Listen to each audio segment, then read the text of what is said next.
Alanda Diacheke, Dorasemia Yamad Bim Sagin, those had the bone Yasemiana. Nanda Setchala, Nashija, Nanda, that Dwari. We are Kathin Jasibo, Sia Kathin Jasibo. The Lord say, why each change Jasibo, Alameda Dadri, Polo Jaya. Meda Bosa Bike Lady, Boido, Sobede, Naga, Libido, the Cosi, Yin Solaja, Ida Kama, don't see the Vienna Meda Puja. O say Napia Beyangwa Chanda Jabase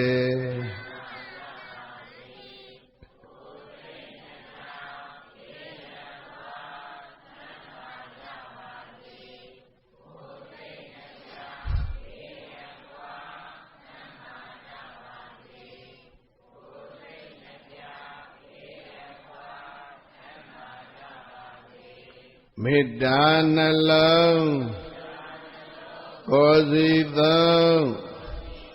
Shwebyon Jabase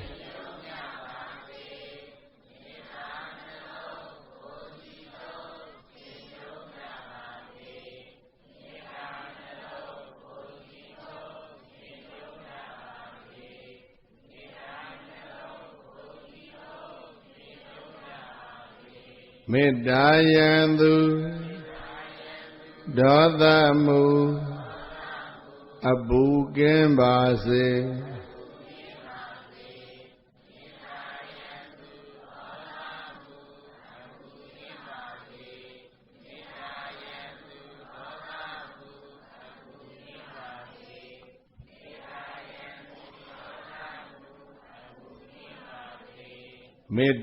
Medayesan Kozi Pyan Echanja Base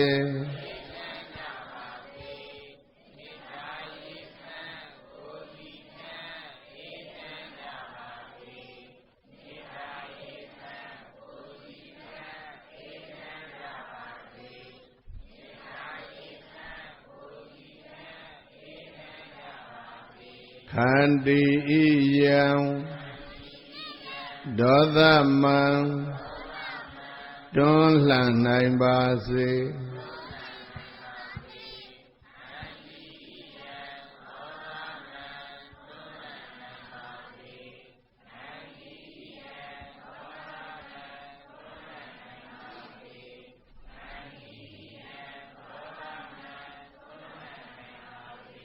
Khandi Nalo Ascendo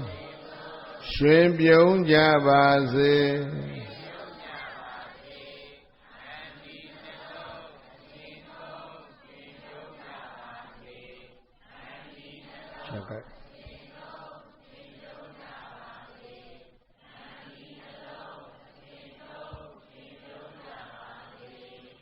Dome Daswan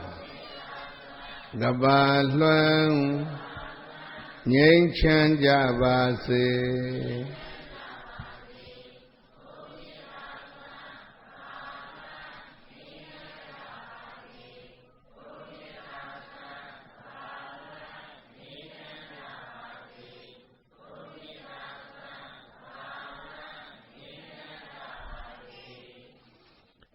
Medanida Garaloke Damabadu Dukangaro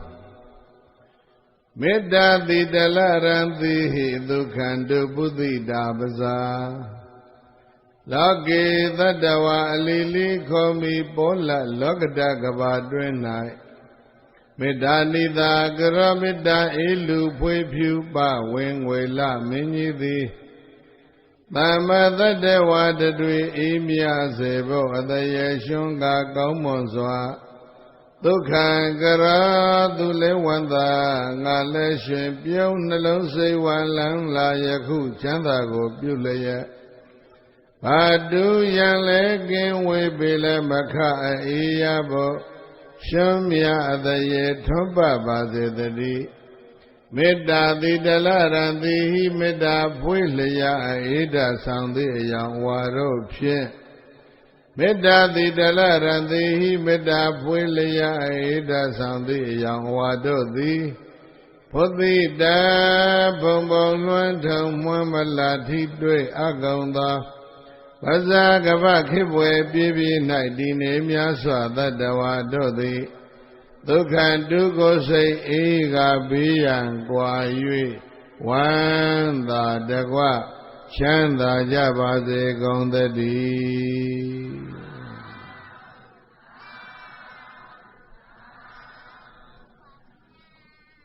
1382ခုနှစ်သမုလဇာ9ရက်ကြာကာလ7နာရီ15မိနစ်ချိန်ကစတင်လို့တန်ကုန်တိုင်းလှိုင်မြို့နယ်မြန်မာနိုင်ငံတနိုင်းတပိုင်းရင်ရောင်းဝယ်ရေးအသင်းကဒုတိယချိန်မြောက်ရင်ရောင်းဝယ်ရေးစခန်းဝါတွင်သောကြာနေ့ဆွမ်းလောင်းအောင်ပွဲဒီဒီကိုရေးလူတော်အဖြစ်ဆင်ကျင်းပါတယ်ဒီဒီကိုဓမ္မသဘင်ကိုယခုခါ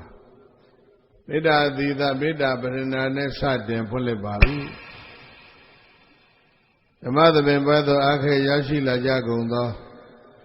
တရားချစ်ခင်သူတော်စင်ပရိသတ်ပေါင်းတို့နှင့်တကွ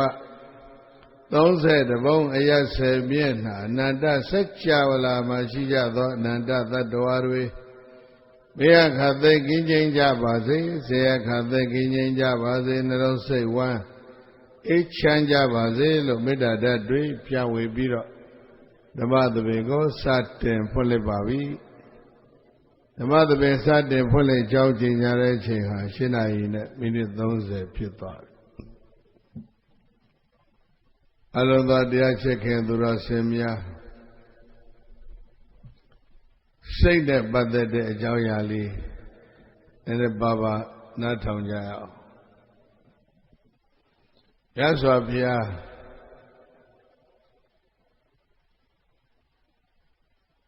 13ဝါအယစာလိကတောင်မှာဝါကတ်တယ်ဝါဆိုစဉ်အယ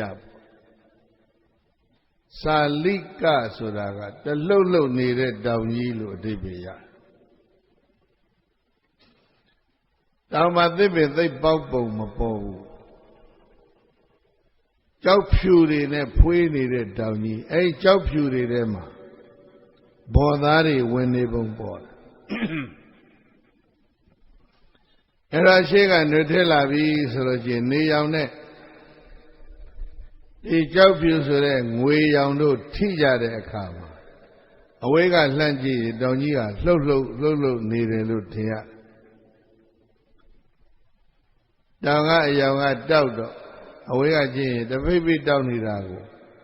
လှုပ်လှုပ်ထင်တယ်အဲ့ဒါကိုစာလိကာလို့ခေါ်မြန်မာနိုင်ငံမှာနော်သရက်မြို့အနီးအနားမှာဇာလီတောင်ဆိုတာရှိတယ်အဲ့ဒီနာမည်နဲ့တော့ခက်ဆင်ဆင်ပဲတရားမီတဲ့ဆိုတော်ကြီးတစ်ပါးနော်အဲ့ဒီမှာသတင်းသုံးသွားတယ်အလွန်ဘောကကြီးမားတယ်အကျက်လည်းပဲအလွန်တပ်ပေကြီးညိုပွဲအလွန်ကောင်းဇာလီတောင်လို့ဗမာတို့ခေါ်ကြတာဘုန်းကြီးထင်တာတော့ဒီနာမည်ထင်တာစာလိကတောင်ကိုဇာလီတောင်လို့ခေါ်သွားတယ်လို့ဒီလိုထင်တယ်အဲ့ဒီငွေရောင်တဖိုးဖိုးနဲ့တလှုပ်လှုပ်ဖြစ်နေတဲ့တောင်ကြီးပေါ်မှာမြတ်စွာဘုရားဝါတော်73ဝါအယမှာသတင်းသုံးဆိုတော့မြတ်စွာဘုရားငယ်ငယ်ပဲ29ဘုရား29တော်ထွက်35ဘုရားဖြစ်35ဘုရားဖြစ်တော့73ဝါထည့်ပေါင်းတော့ဘယ်လောက်လဲ48နော်ရသက်တော့48နဲ့အဲ့တော့မြတ်စွာဘုရားရဲ့နောက်တော်ကအလုတ်ကျွေးကဘယ်သူလဲလို့ဆိုတော့မေဂိယမထေရသူလည်းမေဂိယ ရှင်အနန္ဒမြတ်စွာဘုရားထံမှာလှုပ်ကြွေးဖြစ်တောင်းပေးအပ်ခြင်းခံရတာကမြတ်စွာဘုရား20ဝါချမှာအဲ့တော့ဝါ20ရဲ့ရှေ့ပိုင်းနှစ်ပေါင်း20လုံးမြတ်စွာဘုရားမှာအလှုပ်ကြွေးတယ်နော်6ပါးရှိခဲ့ဘူးမေဂိယမထေရ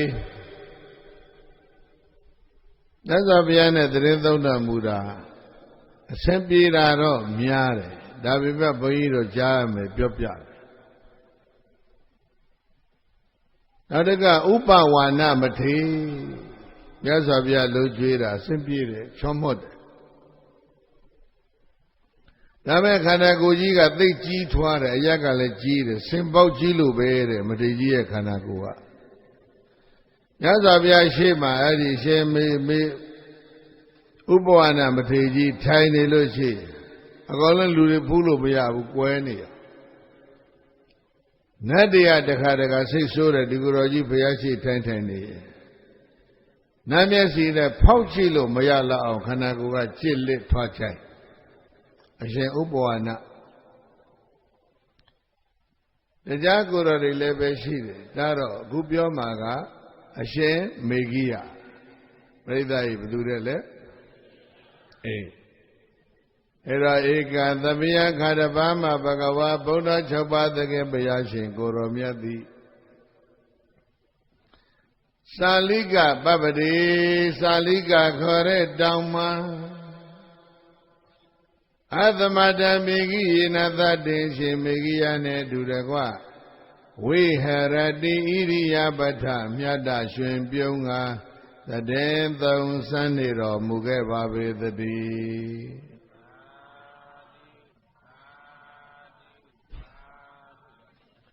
သာလိကတောင်မြတ်စွာဘုရားမေဂိယနဲ့အတူနေတော့သာလိကတောင်ကြီးမှာပြိဿကြီးမြစ်တစ်စင်းရှိတယ်ကိမိလိကာပါတယ်လေအဲ့ဒီမြေကမ်းပါလျှောက်ပြီးတော့မြောက်ဘက်ကိုသွားလိုက်ရင်သေတောအုပ်ကြီးသေတောအုပ်ကြီးလွန်ပြီးတော့မြောက်ဘက်ဆက်လျှောက်လိုက်လို့ရှိရင်ဇန္တုဆိုတဲ့ရွာအဲ့ဒီရွာမှာဘုရားနဲ့မေဂိယတို့ဆွမ်းခံကြတယ်အဲ့တော့မြေရိုးလျှောက်သေတောဖြာဇန္တုရွာဆွမ်းခံကြွဖန်ခဲပဲဘောဇေစုံတော့ပြန်လာသေတော်ပဲဖြတ်အသွားတစ်ခါပြန်တစ်ခါသေဥယျာဉ်ကြီးနှစ်ခါဖြတ်ပြီးတော့မှကိမိလိကမြေသာလိကတောင်ကြီးမှာဘုရားနဲ့အရှင်မေဂိယတို့ဆွမ်းပုတ်ပေးကြတယ်ဆွမ်းပုတ်ပေးပြီးတော့မှမြေထဲမှာသပိတ်ဆေးပြီးတော့သပိတ်ထဲရေကလေးထည့်ထမ်းပြီးတော့တောင်ပေါ်တက်ကြတာနော်ရေအကြောင်းဒါလည်းစိတ်ဝင်စားစရာတော်ကောင်းရေလူတော်စီမံကိန်းတွေမရှိခင်ကစကိုင်းတောင်ရှိကောင်းစတော်ကြီးတွေဒီလိုနေကြတာဥမာရေငောင်းချောင်းစတော်ကြီးနော်ဧဝခေမင်းကောင်ကြီးကြည်ညိုလို့ကိုးကွယ်တယ်အဲ့ဒါဆွမ်းခံသွားဆွမ်းစားပြီးတော့ပရိသတ်လူလာရှင်းလာမင်းလည်းပဲလာကျင်တဲ့လူလာစကားမပြောဘူးရေငုံထပုညရှင်ရှိပဲနာအောင်နာကတောတောင်ကြားထဲမှာသောပုညရှင်ရရင်သွားဖူးကြနော်ရေငုံချောင်းဂုဋ္ဌိရှိတယ်ဆိုတော့ကြီးတွေသိအံ့ဩဖို့ကောင်းဒါပေမဲ့ပုညရှင်ဇီရိရင်ပြင်ကိုတနေ့တစ်ခေါက်တက်ပြီးတော့ဇီရိရင်ပြင်မှာစာချအဘိဓမ္မာပို့ချတယ်တောင်ရုပ်ပြသံဃာတော်တွေဇီရိရင်ပြင်အပြည့်အဘိဓမ္မာကျမ်းကိုရေငုံစောစီမှာစာထက်ကြ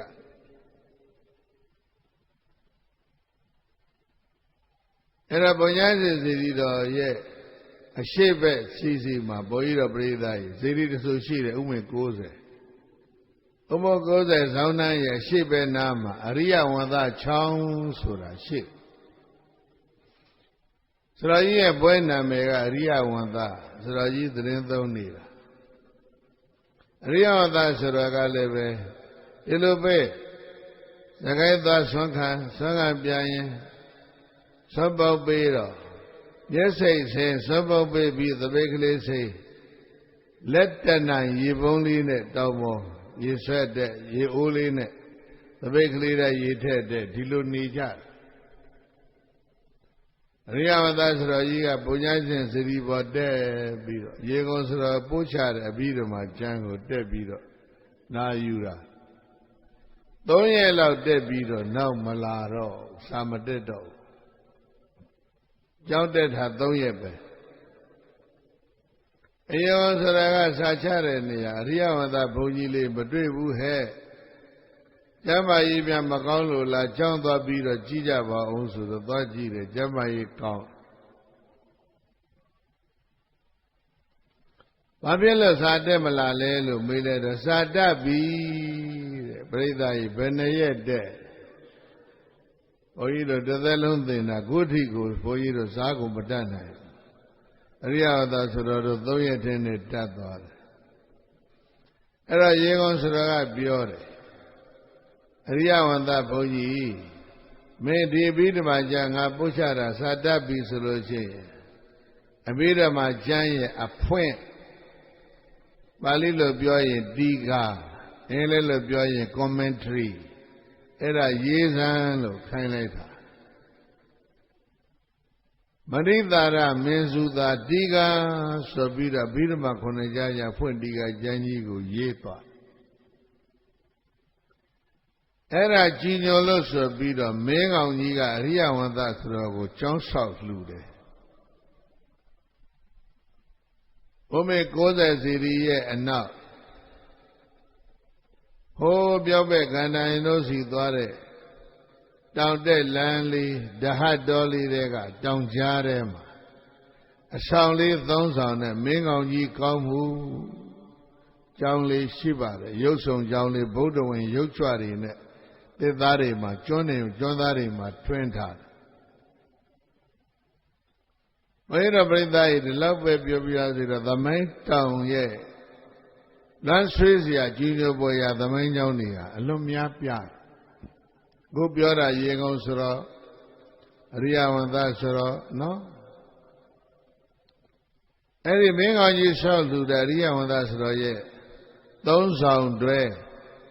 ဈဉ္ညာနေပတ်ထားတယ်ရုပ်ဆောင်ကျောင်းလေးဟာဘုန်းကြီးတို့စကိုင်းတောင်ကျောင်းတဲပြီးတော့သာသနာပြုလုပ်ငန်းစတဲ့အခါ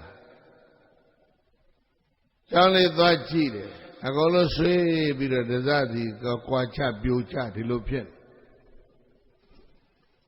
အဲ့ဒါနဲ့ဒီကျောင်းလေးပြန်ပြင်ရကောင်းပါပဲအဘိဓမ္မာ9 ကျမ်းအဖွင့်ကိုရေးသွားတဲ့ကျောင်းအဲ့ဒီခေတ်ကရည်ကျင်းမဝန်ကြီးကဗိုလ်ချုပ်ကြီးအောင်ဖြစ်လာကြောင်တဲ့ဘုန်းကြီးတွေကရင်းနှီးတော့ဒကာကြီးကြည်အောင်ရေးဒီကျောင်းလေးပြရအောင်ခင်ဗျားတို့ရည်ကျင်းမဝန်ကြီးဌာနရဲ့အဲ့ဒါခွင့်ပြုချက်ပေးပါဆိုတော့တပည့်တော်တို့ပဲတာဝန်ယူပြင်မယ်ဖရားတဲ့ဒါပေမဲ့ပိဿာတော့မရှိဘူးတဲ့ဆရာတော်လူပါဆိုတော့ဘုန်းကြီးသိန်း100လူရတယ်စကိုင်းတော်ရောက်ရင်ဖူးပြအောင်သွားဖူးလိုက်ကြနော်ကျောင်းတေကာကဘယ်သူလဲအင်းဝပထမမင်းကောင်းကြီးကျောင်းတိုင်စရကြီးကဘယ်သူလဲအရိယဝန္တကျောင်းပေါ်မှာပါရေးသွားလဲမဏိသာရမင်းစုသာဒီကရေးသွားတယ်အဲ့ဒီစရကြီးတွေရဲ့ခင်များစီကရေးလူမရှိဆွဆပြီးသပိတ်နဲ့မြေထဲကရေခတ်ပြီးတောင်းပေါ်တင်အိုးလေးနဲ့တခါတည်းတထန်းတောင်းပေါ်တင်ပြီးတော့တနေ့တာလောက်ငါအောင်ရေသုံးပြီးတော့ဒီလိုသတင်းသုံးတော်မူကြတာအဲ့တော့ကြောင်ကြီး6 ကြောင်နဲ့စတဲ့စကိုင်းတောင်ဟာ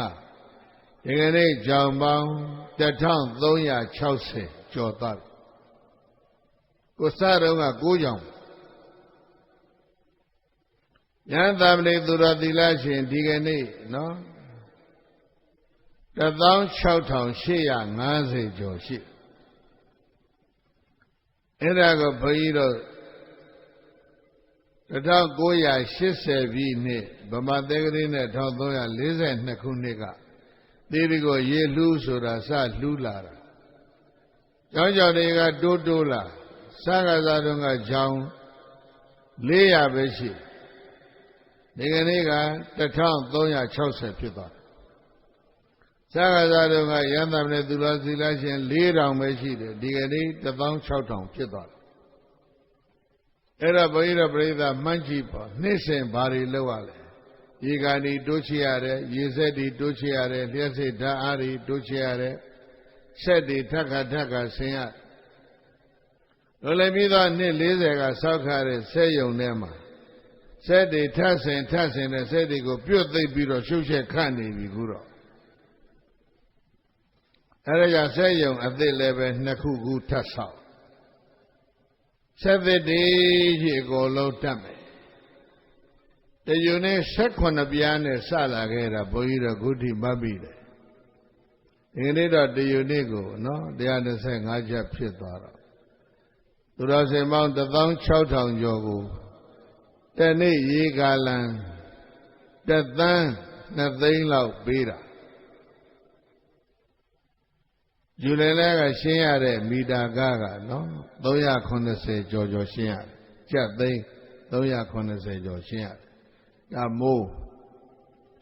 တပေါင်းတကူဆိုလို့ရှိရင်400ကျော်ဖို့သိကြတယ်အဲ့ဒါကြောင့်ဘုန်းကြီးတို့ကတိုင်း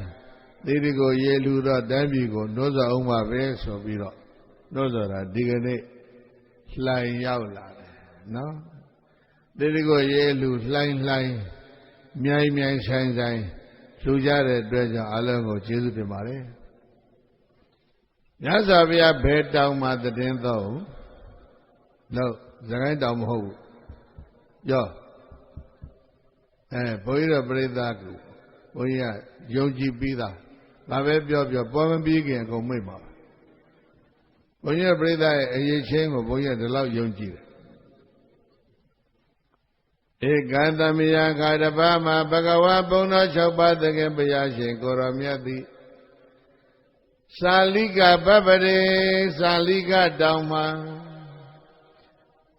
သာလိကပပရေသာလိကတောင်မှာပြောရပါတောင်ဒီလောက်ပြောရင်ကျေးဇူးတင်တယ်အာသမတမေဂိယေနသတ္တေရှင်မေဂိယနေတူရကွဝိဟရတိဣရိယပထမြတ်တရှင်ပြုံးငါတည်သုံးဆန်နေတော်မူခဲ့ပါပေသတည်း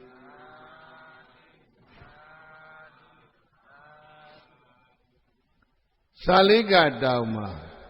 ရှင်မေဂိယနဲ့မြတ်စွာဘုရားနေကြတယ်စောစောကပြောထားတယ်ဒါနဲ့စောစောဆွမ်းခံသွားကိမိလိကမြေကမ်းလျှောက်ကြတယ်တရေဥယျာဉ်ကြီးဖြတ်ဟောပြောက်ပဲရောက်တော့ဇန်တုရွာမှာဆွမ်းခံခဲ့ပဲဘောစေလုံလောက်အောင်ရတော့တရေတော်ဖြတ်ပြီးတော့တခါတောင်ပေါ်ပြန်တက်ကြတယ်တနေ့2ခါဖြတ်ဘာဖြစ်တယ်လဲလို့ဆိုတော့ရှင်မေဂိယကဘုရားနောက်တော်ကလာရင်နဲ့အဲ့ဒီသေတော်ကြီးထဲမှာတယောက်ထဲတရားအထုတ်ခြင်းစိတ်ပေါက်တယ်ဘုရားနဲ့တောင်ပေါ်မှာပြိဿကြီးဘယ်နှပါးနေတာလဲ2ပါးရဲနေတာခေါ်တောင်ပေါ်ကနေပြီးတော့သူကဘယ်ပြောင်းခြင်းစိတ်ပေါက်တရေတော်မှာအဲ့လိုဖြစ်ဘဝဟောင်းကတန်ရောစဉ်ပြန်ပေါ်လာတာအဲ့ဒါဘဝကတန်ရောစဉ်တွေကပြိဿကြီးဒီလိုပဲရန်ခါမှာပြန်ပေါ်ပြီးတော့ဘဝကိုသိနှိမ့်ဆက်အဲ့ဒါမြတ်စွာဘုရားလျှောက်တယ်မြတ်စွာဘုရားကြီးတပည့်တော်သေတော်ကြီးတွေသွားတရားအထုတ်ခြင်းနဲ့မြတ်စွာဘုရားကကြည်လိုက်တော့သိနေပြီဘာဖြစ်တယ်ဆိုတာဘဝကတန်ရောစဉ်ကြောင့်သေတော်သူမခွာနိုင်ဘူးအဲ့တော့တောင်ပေါ်မှာပြိဿကြီးဘယ်နှပန်းနေတာမြတ်စွာဘုရားကပြောတယ်ဟဲ့မိဂိယမင်းရှင်းသွားရင်ငါတပါးရဲ့ကြံရငါမရဘူးရကံလည်းမဲ့လူမရှိဘူးသပိတ်တွေကပြုတ်ပြပေးမဲ့ပုဂ္ဂိုလ်မရှိဘူးမင်းလည်းသေတော်တယောက်တည်းဆင်းသွားရင်မင်းကိုလမ်းညွှန်ပေးမဲ့ပုဂ္ဂိုလ်မရှိဘူးဘုန်းကြီးပြောတာနားလဲလား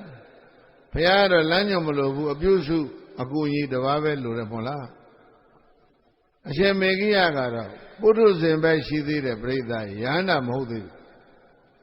အဲဒါကြောင့်မင်းအတွက်လမ်းညွှန်လိုတယ်မင်းလည်းတယောက်တည်းအားထုတ်ဖို့မသိဘူးငါလည်းတယောက်တည်းထားခဲ့လို့မတော်ဘူးဘုရားပြော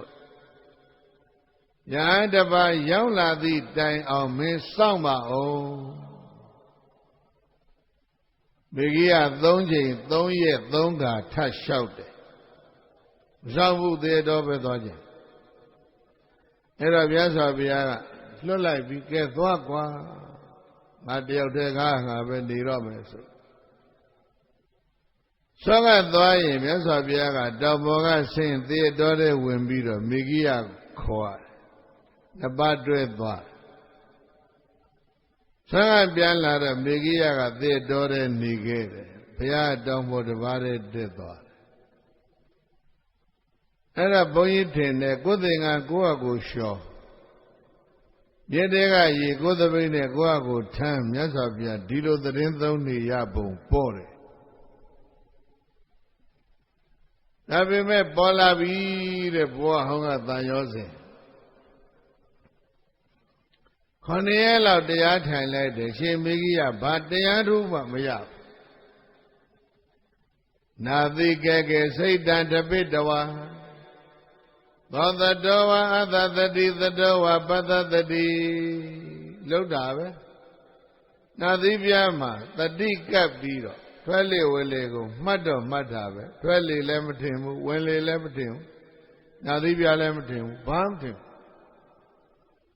စိတ်တွေအကုန်လုံးပြန်ကျဲပြီးတော့မေဂိယဘာဖြစ်လာသလဲဆိုတော့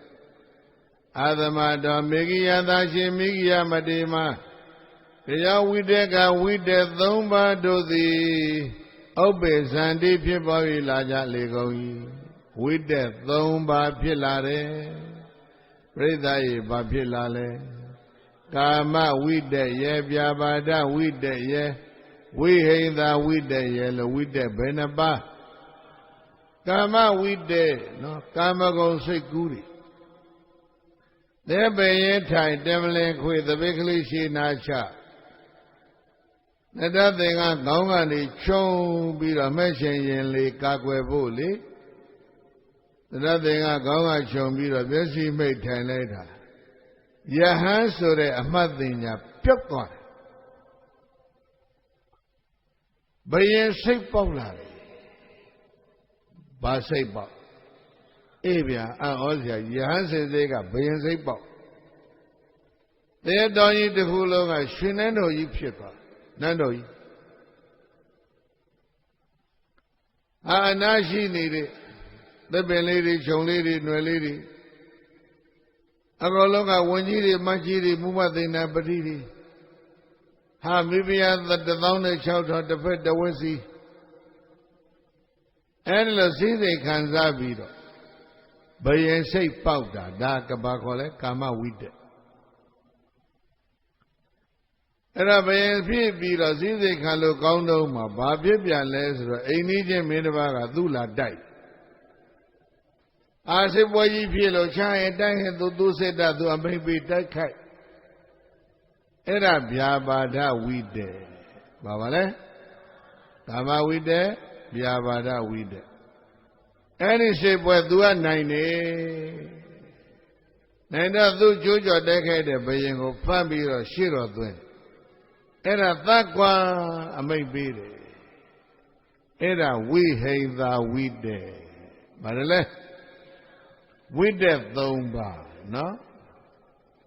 အာသမတော်မေဂိယသာရှင်မိဂိယမတေမတရားဝိတ္တကဝိတ္တ3ပါးတို့သည်ဥပ္ပေဇန္တိဖြစ်ပေါ်၍လာကြလေကုန်၏မြတ်စွာဘုရားသိနေပြီဩဒီသေးတော့သူနေခြင်းတာဒါကြောင့်ပဲလွန်လည်ပြီးသောဘဝတွေတုန်းကဘဝပေါင်းများစွာအဲ့ဒီသေးတော်ထဲမှာသူဘယင်လှုပ်ဖူးတယ်ဘဝဟောင်းကနေဘူးတဲ့နေရာဟောင်းနော်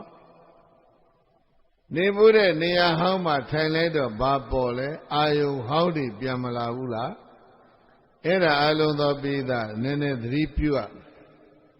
Going Goya, go eight a can, the atom, so you say that's your music, no? Making a material, they don't attain that, don't come out with the bottom. Eh, go ato yin, send Abu Chiba. Erajam Yasabia mainly, Mother Dibrama. Arinya Gado, Dodo. Roga Mulagado, the Bayan Chega, the Lob Madhat. Go dove, the Bayan Batanida, don't come out with the Lavida. Any come out with the go, Yang or Beloya Meso, Anaga, lunch on P-Mess. Saya, Kelo Bian, Guy, Beridai, Maloula. Payapita gave it a deal head, 8 duca caro. No? Payate, Gondo, Beridai, Lanyon, Bogu, Shilendira. Payago Pita gave it a duma. Do let the guy be there. Yasa Vialeve, Pimbano Moody. No?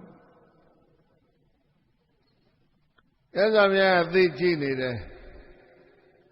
Sanga Dare Bambio, Noga Lelare, Sanga Piano, Dudedo, Dunigere, Piata Motivare de Dore. Show letter Breda, Conaye Chadware, Yo Blauja. Megia, the Madi down Yaela, Mayabu, the withered nation. How to defeat, no? Such a kind of a witable. A blind thought. Any with there go below Nania Mesura, do Nimishu, Nimia. Did I? Conella Charo, the Marigala Mia, Sidiga Pimbano. The way thing and time be the downboard Yandella. Yazavia G, the Navy, Kisi, Megia, Kamaniyan, Kisi, Yabaniyan. Megia, Nikon Jamashi la qua. Oh, maybe I love you go. Yazabia Leo Chiboshi Kobi, do ye experience, Konayet, the Asakan experience or do shout. Yazaga Dredger. Better let me the Adredger, Linga shout answer. A Dredger out of the Chamhobo, with the Zuma Niseta, Dave, Eddie Widego. Read all, my patient night. Well, we did the Lekama, we did. Yabada, we did, we did. Da. Any Raman, yes, Abia Guru Miaga, do, Biobia. Pandanan, Sabalan, Satan, Durek, Doni, Warayam. Uzangaradi, Mirawi, Udugaro, what Dizana. Megia Shira, Megia Satan, say soda. Pandana, I only net do it, don't look like it. If I say soda, I only net tea that come up, don't look like it. May say, I'm here, don't look it. You buy a net drill and load it, that I only drill and load it. Same yellow load it, and then Charlie look. Yes, it may be the God thing I showed have him a tweedy polar. Barilla, we did it. And a tweedy polar and Miss High, don't look.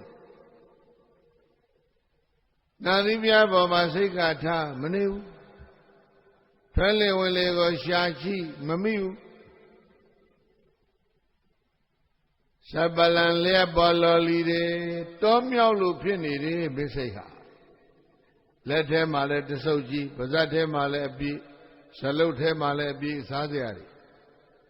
Now we may edit Yaha, the dollar the bay might have been Combian Bido, Sadia, Shadow may say Yalu or Pinny be. Pandanan Sabalan say, Dan do reckon, don't need Warayan.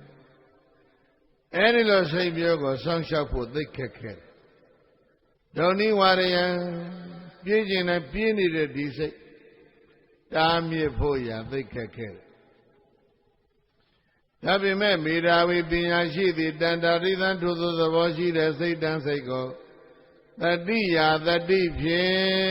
rekheya dha song chok do muja gong yai. Prithayi edi lo sei ko ba ne saung me. Tati ne saung me along pyo ba ne saung me. Tati di sei saung teya bama lo ma lai. Tati ye swayi tati ko Abhidhamma Cမ်းကြီးတွေမှာ၄မျိုးပြောတယ်တစ်မျိုးမှတ်တာပါဠိလိုပြောရင်စိတ်တ ानु ရခဏတရားပြောရင်စိတ်တ ानु ရခဏတရားပြန်ပြောဗမာလိုပြောရင်စိတ်ဆောင်တရား Guardian of the mind နော်စိတ်ပါနဲ့ဆောင်တတိနဲ့ဆောင်ဘယ်စိတ်ကနှာခေါင်းကျိုးမရှိတဲ့နှရိုင်းလို့ဖြစ်နှာခေါင်းကျိုးမရှိတဲ့နွားချမ်းနွားမိုက်နွားရိုင်းတကောင်းထိမ့်ရသိခက်တယ်ချမ်းတကားချမ်းအကုန်စားချိုးတကားချုံအကုန်တိုးလဲတကားလဲရတကားရတွေ့ရအကုန်စားချမ်းရှင်လဲရှင်ရရှင်တွေကရိုက်လွတ်အရိုက်အနှက်လဲသိခံရမင်းစိတ်ကအဲ့ဒီနှရိုင်းလို့ဖြစ်အဲ့တော့နွားတကားကိုထိန်းတော့မယ်ဆိုလို့ရှိရင်နှာခေါင်းကျိုးထိုးရတယ်နှာခေါင်းကျိုးထုတ်ပြီးတော့အဲ့ဒီကျိုးနဲ့နှာခေါင်းကိုနာဆွဲလာရင်နှာခေါင်းကနာတော့ဒီကောင်လိုက်လာလည်းပင်ကျိုးနဲ့မရဘူးနှာခေါင်းကျိုးနဲ့မှရအဲ့ဒါစိတ်တည်းဟူသောနွားကိုပရိသတ်ကြီးတတိတည်းဟူသောကျိုးနဲ့ဘာဖြစ်လဲချီရမင်းအဲ့ဒါလောက်ပြီးတော့တိုင်ခိုင်ခိုင်ဆိုင်ရောဘာလို့ချီတိုင်းကျိုးရဇကနွားနှခေါင်းမှာကျိုးရဇကတိုင်ငုံမှာညောင်ကြည့်တာခြေပြီးပြီအဲ့ဒီနွားဘယ်တော့မှကျိုးအရှိမခံရဘူးတဲ့အတွက်ကြောင့်ခုခြေလိုက်တော့တိုင်ပတ်ပြီးတော့ပြေးမနေဘူးလားအေးအဲ့ဒါနွားကြောင့်သားကဒီနွားကိုကြိတ်သွားအောင်ဘာလို့အောင်လဲရိုက်ပေးရချိန်လုံးနဲ့ရိုက်ပေးရအရေးကြီးတာကတော့တိုင်မကျွတ်ဖို့နဲ့ကျိုးမပြတ်ဖို့ဒါအရေးကြီးတယ်။ဒါယောဂီတို့အတွက်ကောင်းကောင်းပေးလိုက်တဲ့ guidance မြတ်စွာဘုရားကရှင်မိဂယကိုဒါတွေပြောနေတယ်မင်းစိတ်ကိုဒီလိုထင်အောင်နွားကြောင့်သာနွားထိန်သလိုထင်အောင်အဲ့ဒါတိုင်ငုတ်ဆိုတာဘာလဲလို့ဆိုတော့ထွဲလီဝင်လီတိုင်ငုတ်ကထွဲလီဝင်လီကျိုးဆိုတာကတတိကျိုးကတတိစိတ်ဆိုတာကတော့နွားစိတ်တူသောနွားကိုတတိတူသောကျိုးနဲ့ချီပြီးတော့ထွဲလေဝင်နေတူသောတိုင်ငုံမှာတစချီထားပတ်ပြင်းနေရင်ယောဂီဆိုတဲ့နွားကြောင့်သားဟာအဲ့ဒီနွားကိုဘာနဲ့ရိုက်ဝရိယချိန်လုံးနဲ့ရိုက်ပြောဘာနဲ့ရိုက်အတ္တသာပတ္တသာထံပေထွဲလေဝင်လေဆိုတဲ့တိုင်ငုံမှာကိုတဂောဏသတိသံကောက်ကြည့်တဲ့နှရိုင်းနဲ့တူလာစွာသောစိတ်တံစိတ်ကိုသတိယုတ်တေနာသတိဒီဟုသောကြိုးဖြင့်ဒလံပန္ဒိတဝခိုင်မြဲစွာချီနှောင်ပြီးတော့မှဝိရိယပတောတိနဝရိယဆိုတဲ့ကျိန်လုံးဖြင့်ဓမ္မေယထကောင်းစွာမသွေဆုံးမတော်မူနိုင်ကြပါစေကုန်သတည်း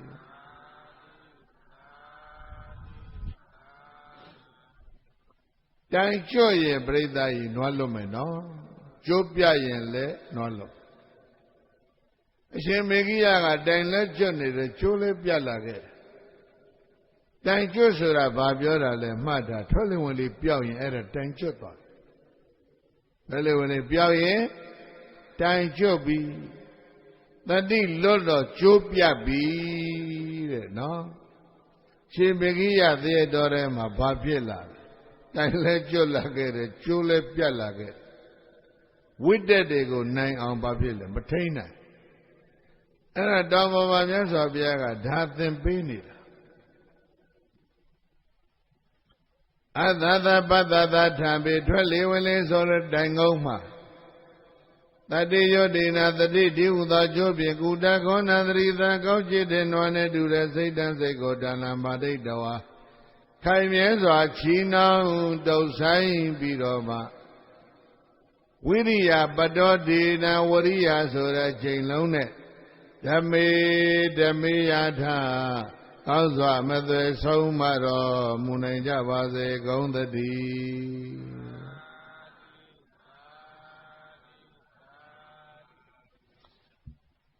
အတ္တတပတ္တတ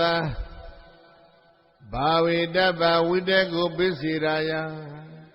အာနာပါနသတိဘာဝေတ္တဗဝိတေကုပစ္စေရာယမေဂိယခြေသာမေဂိယဝိတေကုပစ္စေရာယဝိတေကိုဖြတ်တောက်ဖို့ရန်ဆိုရင်တော့အာနာပါနသတိအာနာပါနဆိုတဲ့သတိပဋ္ဌာန်ကိုဘာဝေတ္တဗပွားများမှဖြစ်မယ်ဝိတေကိုငြိမ့်စေဖို့အာနာပါနပွားရမယ်လို့သတ္တလူနတ်တို့ဆရာဘုရားရှင်ကိုရောမြတ်ကဝေါဇာကရုဏာရှိရှုဟောကြားတော်မူခဲ့ပါပေသတည်း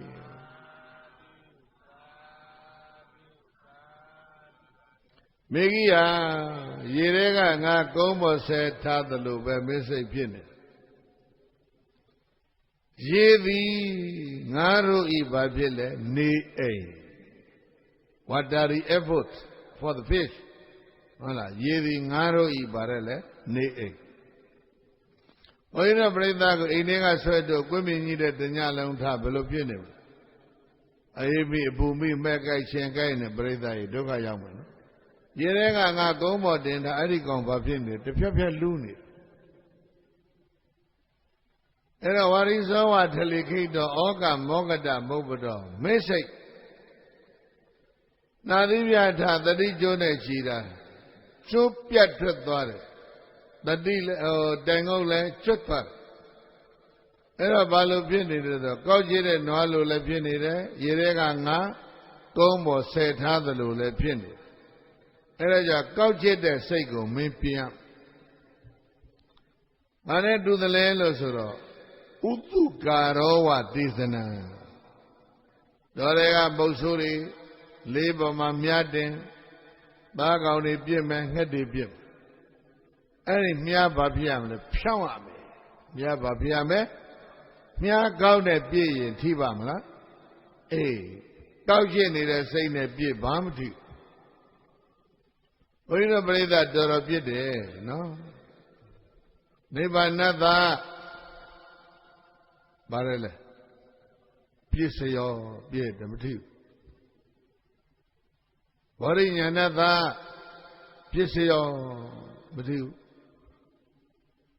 24ချက်ပြစ်တာရှိသေးတယ်ဟေတုပြည့်စရော24ချက်ပြစ်တစ်ချက်မထိဘာဖြစ်နေလဲစိတ်ကကောက်အဲ့တော့မြားကောက်ကိုဖြောင်းသလိုပဲစိတ်ကောက်ကိုလည်းဖြောင်းမင်းကြီးကကိုတပါးတဲ့နော်လက်ပွန်တရီဘုရားသင်ပေးတယ်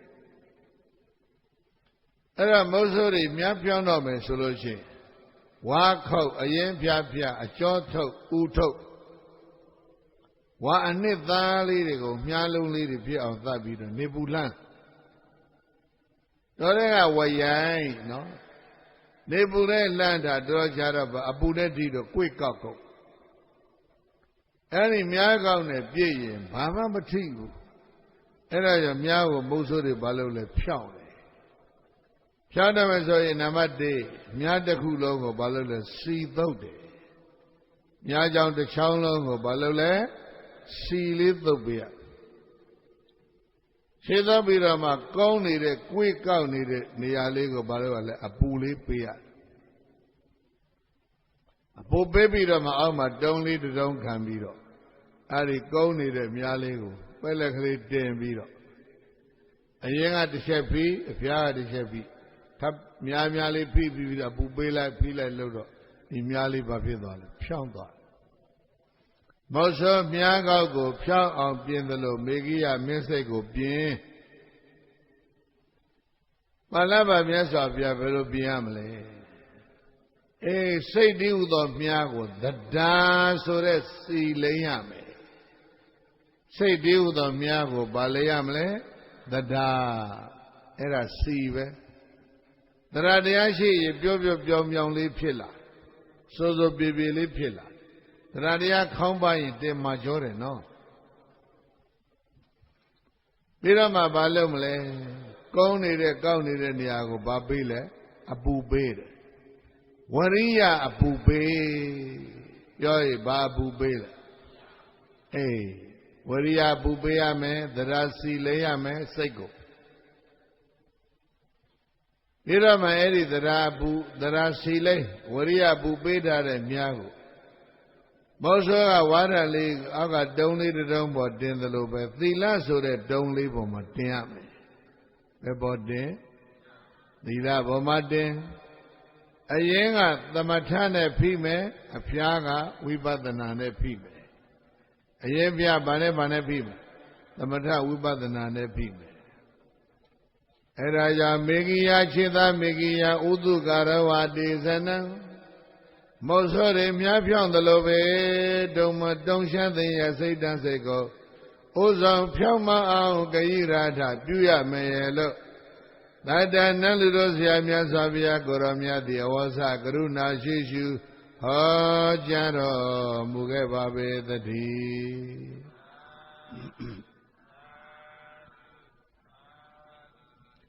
Say Pione Nile Pilate. Say Tain and Nile Pilate, Nani Pilate, no? Payana Piano Lalo Dinidi Yara Mola. Eraja Kalayana makes of a yogi road, a Miera Babile Lore. Kalayana makes a Dilo Langong on John Bime Bogo, Kalayana Mako. Lama go Dame Bogo, Langong Nyome Bogo, Dinaku era Kalayana. May Megia Biason Tagel. Ramyasa Viaga, Senator, then Bella be say Piene Neo, Sha Piene Neo, say God Taine Neo, no, Pilate. Daga Toka Maya, the Mamigia, Shemigia Matidi. Ego de Outidi. Brother, you been Yaule, Yautebe. Ubagato, singing Yago Chinkale. They adopt Yamadoro. They adore Matisi Fuli. No, we did it, they said.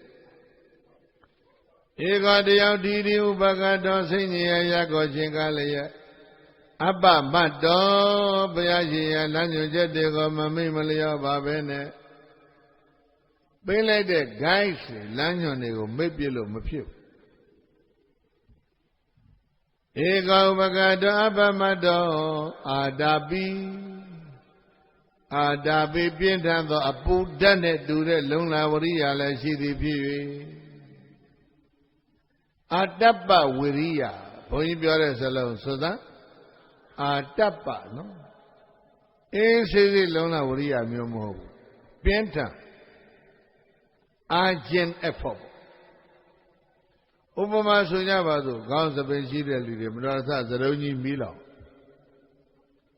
Zaroni Milo, Eri Ganga, the Milo Kayan to the Ayiriji Baloposhi. Ye bone the long Yamanja, Hong Long Shot, Habemola. Eri Jama, telephone told Pone, if they were wishing a walk. Telephone lay told, be a me, the Migo Milo needed. Pay le Bioma, pay the Migo Milan. America, you did a Mount Lady, John Chow, or Midatana call me. No, baby. Era Yerijiga, telephone call body, Barignari, Mohobu, Breda. Ye Miamian Shabu, Vemola. Erilo, Waria Myogo, Adapa, Wiria, Yo. Adabi Gilida Madaboyango Bumazida Chaushazi that de Luna Oriala Shidi Piwi that Dima Sego Gonza Song shouted the Didia Legatalia Bahida do Candarego say Lodo say Dalegiame Sega Belota Candare Begia there be Madusega better yaw. Shunano eat a yaw. Kanda, no, Chibiaga Zamimia, Delamia, Kanda Rega Sego Abingo, Taquem Mabin. Aim at Lounta.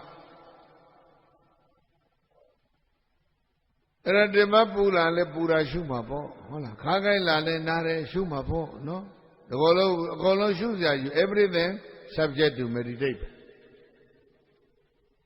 Eraya Bahida do Kadarego Seko Luta. Tampasa no, a basic saying since that of Pinyane. We had and Pomia Jogo Adoda Mudekama.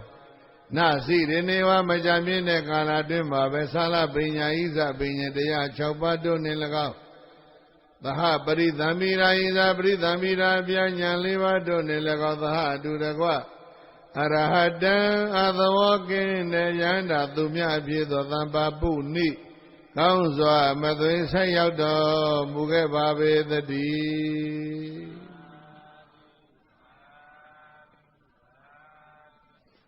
Begia Madi Majage Yaza Baby Bede Lanyoje Naku, no? Takuga say Piene Ni, Takuga say Tane Ni. Ari Nanigo, Laina Jen Dondabe Majage, Saliga Tamboma, Shimigia, Yana Pipare Aluna Duragani, Migia Amyasa Bede Meditation Instruction Body, no? Kamadan Adabo Lanyo Jago Laina Chin Zombido Migia Dogedo Kirida Kathing Shonye Nanja Vadi Sura Sudamiro Nigon Chobabi Kai Alo Amia Adam Pewe Biro Bison Jaya Aloso Idame Bonyam Body Nyanada Bisaya Hodu Shempia Yari Radoi Dhamma Dana Dhamma Buza Dhamma Davana Dhamma Dedana Videgu Yelura Ikamudi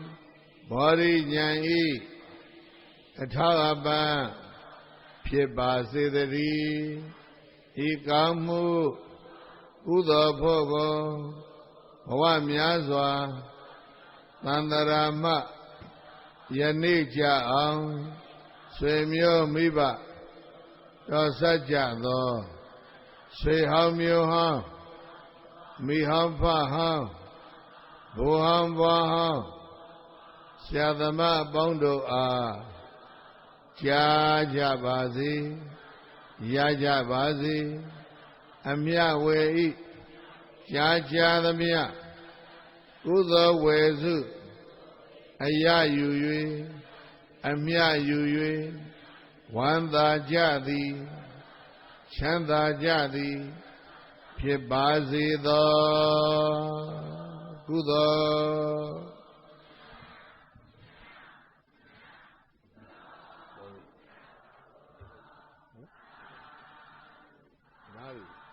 Wait.